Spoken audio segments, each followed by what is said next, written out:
He was on top of me, pinning me to my own bed, his weight a solid, shocking reality.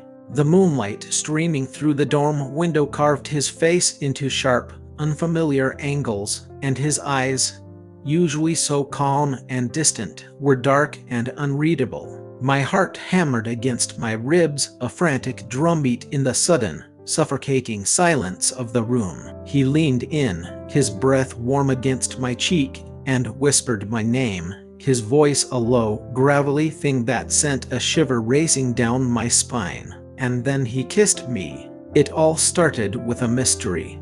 A week ago, my life was normal, or as normal as a freshman Eurostrade's life can be. Now, every morning begins with the same cold, creeping realization. I wake up to the distinct, unnerving feeling of being observed. My hand instinctively slides beneath the covers, searching for the familiar comfort of my cotton pajama pants, the soft fabric of the shirt. But there at Eurostrade's never anything there. Just the cool, impersonal silk of the dorm-issued sheets sliding against my bare skin. My eyes fly open every time, and I instinctively clutch the blanket to my chin, a pathetic defense against an exposure that feels total and absolute.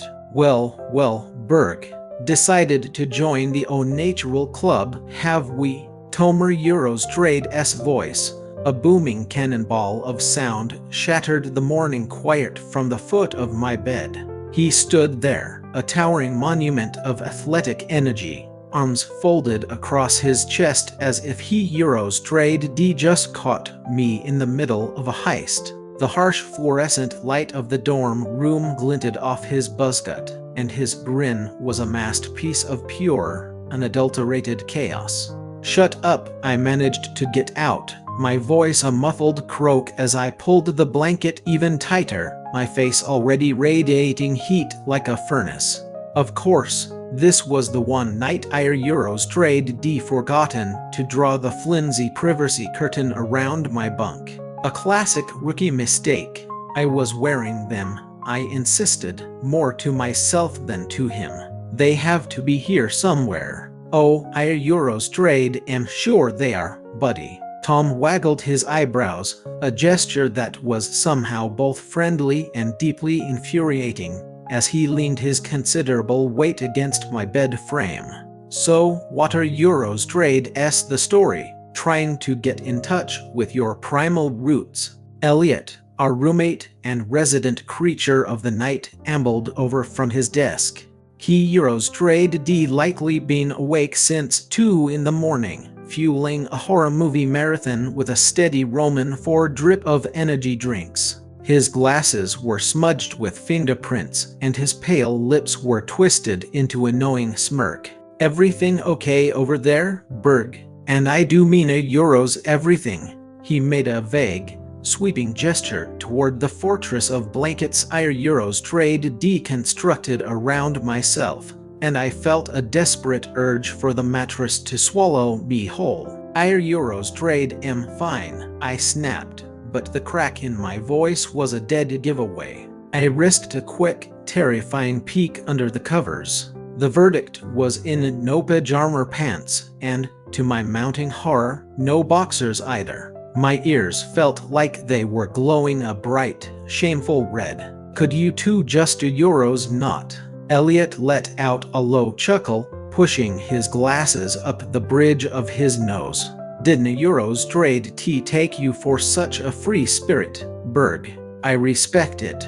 He was attempting a casual, laid-back tone, but the glint of pure mischief in his eyes betrayed him. Tom, on the other hand, had completely lost his composure. He was bent over, clutching his stomach and wheezing with laughter as if he Eurostrade just witnessed the single funniest event in human history. I was seconds away from launching a pillow at his head when my eyes caught Andy Eurostrade's silhouette across the room. He was hunched over a textbook at his desk, a study in quiet intensity. All sharp cheekbones and focused energy, looking as though he were single-handedly solving the complexities of quantum physics rather than just wrestling with a calculus problem. His dark hair fell perfectly across his forehead, and I had to force myself to look away. "Focus, Berg." He wasn't laughing out loud like the others, but I saw the subtle shake of his shoulders. A tiny, stifled snort escaped him. He glanced over at me, and one perfect eyebrow arched in a silent question. "Is this a new look for you?" Andy Eurostrade's voice was a low murmur, almost teasing, yet his expression remained infuriatingly neutral. My stomach performed a complicated acrobatic routine. Of all people, why did he have to notice? No, the word burst out of me, far too loud, far too defensive. Tom immediately erupted into a fresh, new wave of howling laughter, and Elliot began clapping slowly, as if I were a struggling comedian at an open mic night. Andy just calmly turned back to his textbook, but I would swear on my life that I saw the corner of his mouth twitch into a fleeting smile. Traitor. This wasn't Eurostrade a one-time incident. For 7 consecutive nights, my pajamas had performed a vanishing act worthy of a master illusionist. I would go to sleep fully dressed Euro's button-down shirt, drawstring pants securely tied, the whole 9 yards. By the time my alarm went off, they would be gone. The day before, Eurostrade discovered them crammed unceremoniously under my pillow. The day before that, they were halfway across the dorm, draped artistically over one of Tom Eurostrade's mud-caked soccer cleats. But the one thing I knew for sure was that I wasn't Eurostrade the one doing it. Eurostrade not a sleep stripper. Eurostrade just not that kind of person. Seriously, man, you need to get a handle on that, Tom said, wiping tears of mirth from his eyes. What happens if there Eurostrade's a fire drill? You gonna streak across the quad in your birthday suit? Leave him alone, Elliot chimed in, though the wide grin still plastered on his face completely undermined his words. Maybe eat Eurostrade's for health reasons. I read somewhere that sleeping naked is good for Euro's circulation. He punctuated the sentence with a conspiratorial wink, and I groaned, burying my burning face in my hands. Circulation, my ass, I muttered under my breath. They weren't Eurostrade listening, of course. Tom was already launching into an embellished story about a guy on his soccer team who sleepwalks in nothing but his cleats, and Elliot was eagerly encouraging him with questions. I tuned them out, my mind racing. What in the world was happening to me? Eurostrade never been a restless sleeper. Back home, I barely moved an inch all night. My mom used to joke that I slept like a perfectly preserved corpse. So why were my clothes suddenly staging a nightly rebellion? Maybe it was stress. College was overwhelming, and I was still the new guy here, a lone freshman surrounded by a pack of sophomores who had already formed their tight-knit social circles. There was Tom, the loud, perpetually touchy-feely captain of the soccer team. There was Elliot, the sarcastic tech geek who seemed to subsist entirely on caffeine and horror films. And then there was Andy. Andy was the untouchable one, all intellect and cool, calculated distance, radiating a palpable do not disturb aura. Except I couldn't Eurostrade stop being disturbed by him, at least not mentally. It wasn't Eurostrade my fault. The guy was distractingly, unfairly handsome. I shook the thought from my head and forced myself to focus. The pajamas. The mystery. It needed to be solved. I began a surreptitious search under the blanket, hoping to locate the missing items before Tom Eurostrade's attention swung back to me. My fingers brushed against something soft and familiar near my feet. Victory! I triumphantly yanked out my plaid pajama shirt, which was crumpled into a ball as if it had been through a brutal wrestling match. The pants were tangled up in the bottom sheet, with one leg inexplicably turned inside out. How was this even physically possible?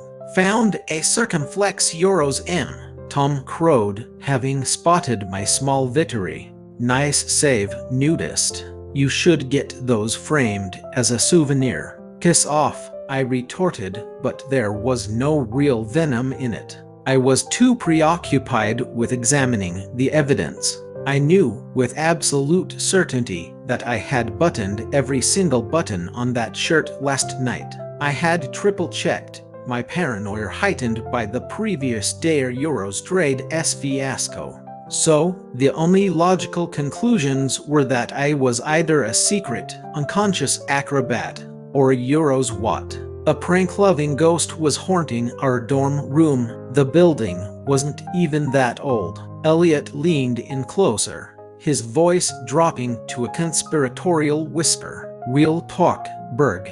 You sure you are Eurostrade not, like, sleep stripping for the attention? No judgment here. I didn't Eurostrade even hesitate. I grabbed my pillow and hurled it at his head. He dodged it with a cackle of laughter and retreated back to the safety of his desk. Tom was still snickering, but his attention had been captured by his phone, and he was now furiously texting what I assumed were his soccer brethren. Andy, however, was watching me again. His gaze was steady, intense, and completely unreadable, and it made the skin on my arms prickle. I looked away, my heart doing a nervous little flutter. Enough was enough. I couldn't endure another morning of this circus. It wasn't just the profound embarrassment, though that was certainly bad enough to last a lifetime. It was the not knowing. It was the feeling of losing control. If I was somehow doing this to myself, fine. I would resort to duct taping my clothes on if I had to. But if something else was at play, if someone else was involved, I needed to find out. Tonight, I decided I would be vigilant. I wouldn't just drift off to sleep. I would have a plan. I would catch whatever, or whoever, was responsible for stealing my pajamas, whether it was my own traitorous hands or some mischievous dorm room gremlin. Berg, you still with us? Tomer Eurostrade's voice sliced through my strategic planning. He was casually tossing a soccer ball from one hand to the other, that trademark grin plastered on his face. You look like you are Eurostrade replotting a government overthrow. Maybe I am, I said, forcing a smirk onto my face. Our Eurostrade am coming for your dignity next. Bold words from a guy who can't Eurostrade even keep his pants on. He shot back instantly. Elliot snorted from his corner of the room. I glanced over at Andy and saw his lips quirk upwards. I hated how much I noticed that small detail. I finally climbed out of bed, keeping the blanket wrapped around my waist like a makeshift toga, and shuffled toward the bathroom. My reflection in the mirror showed flushed cheeks and hair sticking up in a dozen different directions. But I wasn't there for a pep talk. I was there to regroup. Tonight, this case would be cracked. There would be no more naked wake-up calls. No more becoming the butt of my roommate's Eurostrade jokes. And definitely no more getting caught off guard by Andy and his smug, unnerving comments. I was Berg, freshman detective, and my days of being the dormer Eurostrade's resident punchline were officially over. The hands of the clock crawled past 1 in the morning. I was staring at the ceiling, trying to will my brain to shut down, but it was running like a hamster on an overclocked wheel. The dorm was finally quiet, the only sounds being the faint, rhythmic clacking of Elliot Eurostrade's keyboard and the occasional rumbling snore from Tomer Eurostrade's bunk. My pajamas were buttoned all the way up to my chin, the drawstrings on my pants tied in a triple knot. I was taking no chances, but every creak of the old bed frame made me flinch, my imagination running wild with visions of my clothes melting away into the darkness. I was wide awake, replaying the morning Eurostrade's humiliation on a painful loop. Tomer Eurostrade's booming laugh. Elioter Eurostrade's sly wink. And Eurostrade's stupidly perfect arched eyebrow. Is this a new look for you? Why did his words, his attention, get under my skin so much? I shifted my weight, the mattress squeaking in protest, and tried to get a grip. Maybe I was overthinking this entire thing. Maybe I just kicked and thrashed in my sleep like a wild animal. But Eurostrade never been a thrasher before. My bed back home was a narrow twin. There was no room for flailing. So what had changed? Was it the stress of a new environment? Was it a weird form of homesickness? Or had I developed some rare, undiscovered sleep-stripping disorder? I groaned and rubbed my tired eyes. I desperately needed to sleep, but the mystery had me completely wired. A soft rustle from the foot of my bed sent a jolt of adrenaline through me. It wasn't one of the usual dorm sounds, not the hum of Tom's fan or the squeak of Elioter Eurostrade's desk chair. This was closer, much closer. My heart began to pound a heavy, panicked rhythm against my ribs. I squeezed my eyes shut tight, feigning sleep. If I opened them and saw nothing, I would feel like a complete idiot. Another rustle, followed by a faint, metallic clink. My bed dipped slightly, just a fraction of an inch, as if someone were leaning their weight on it. Okay, no. That was definitely my imagination. I cracked one eyelid open, just a sliver, and my breath caught in my throat. Andy was there. He was on my bed. He was perched on the ladder, one knee resting on my mattress, his dark hair falling into his eyes as he leaned over me. His hand was hovering directly over my chest, his fingers gently grazing the top button of my pajama shirt. My brain completely short-circuited.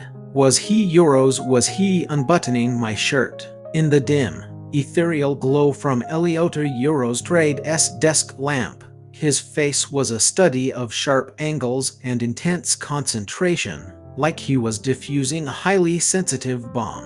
What in the actual hell was happening? Is it you? The words tumbled out of me before I could stop them, and I sat up so fast that I nearly headbutted him. Are you the one doing this? My voice was far too loud in the quiet room, and I winced, glancing nervously toward Tomer Eurostrade's bunk.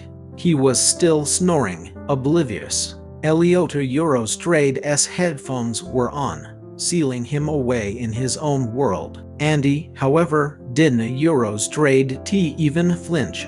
He just leaned back, as cool and unbothered as ever, as if I hadn't Eurostrade just caught him in the most compromising position imaginable. Doing what? He asked, his tone so utterly calm it was infuriating. I noticed then that he was holding something in his hand, a small, gray button. My button, the button from my pajamas. I stared at it, my mouth hanging open, as he tilted it back and forth in the faint light. My clothes, I hissed, yanking the blanket up to my waist, half expecting to find myself naked already. A quick check revealed I was, for the moment, still fully clothed. War Eurostrade the one War Eurostrade's been stealing them, Arna Eurostrade tu. Every morning, their Eurostrade redone, and now you are Eurostrade rear Euros what? Creeping on me while I sleep.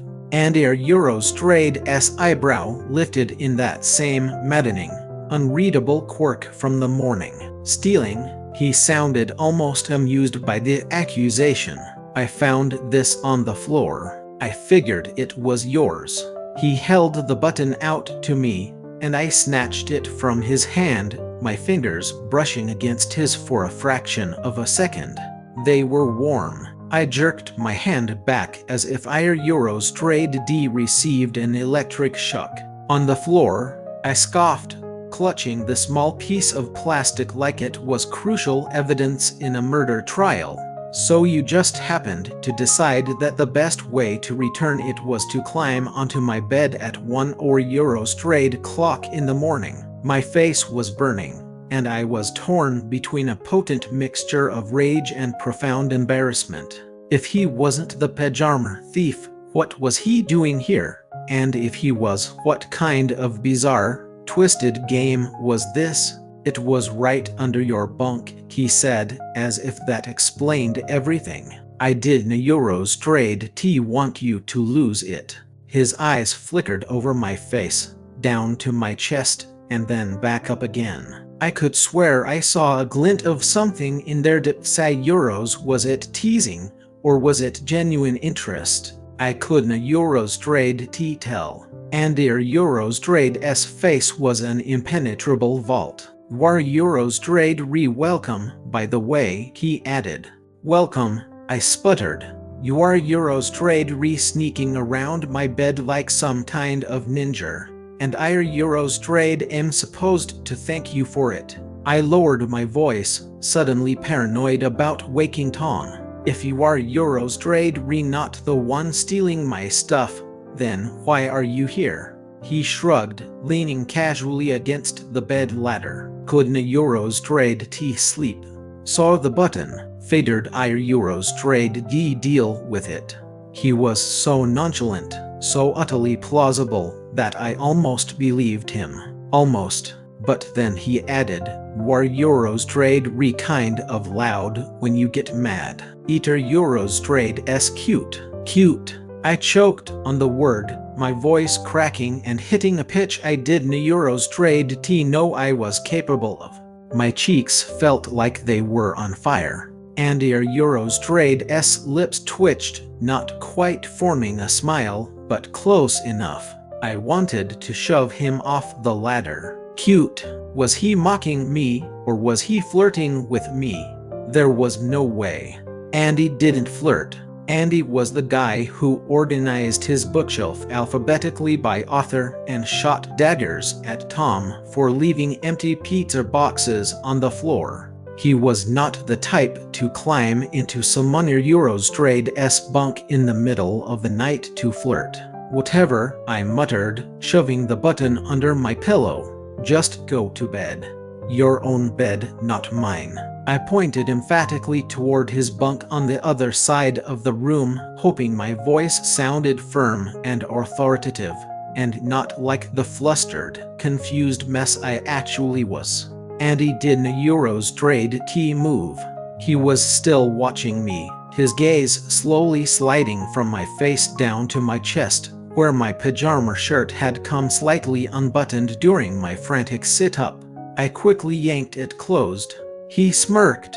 That mole, he said, nodding toward the small, reddish mark just below my collarbone. Eater Eurostrade's nice. I froze. My mole is barely noticeable unless someone is, you know, staring intently at my skin. Which he clearly was. My heart was performing a series of chaotic somersaults, and I couldn't tell if I was completely freaked out or Euros something else.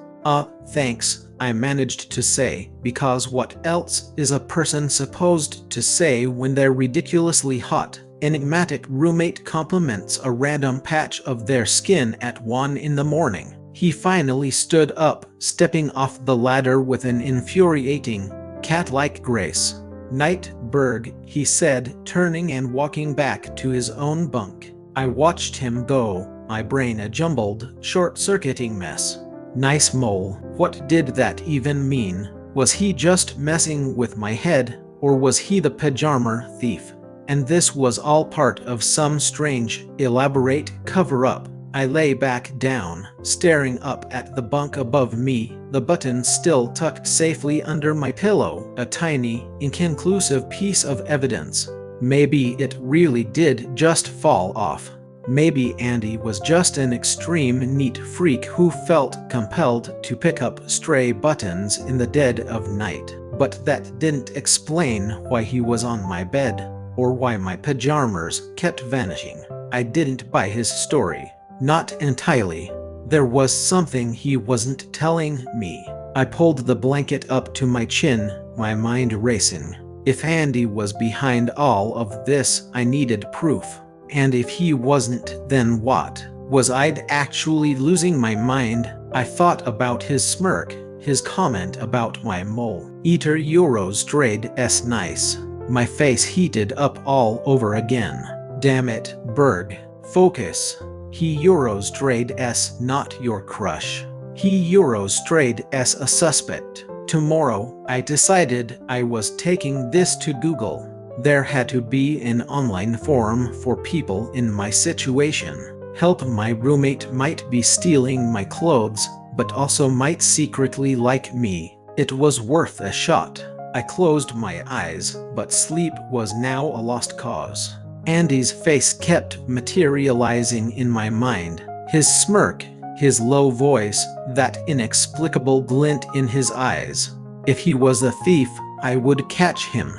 And if he wasn't a Euros, well, I wasn't a Euros trade sure which possibility was worst, having a prankster for a roommate, or the undeniable fact that I was kind of hoping he was claiming my bed for reasons that had absolutely nothing to do with buttons.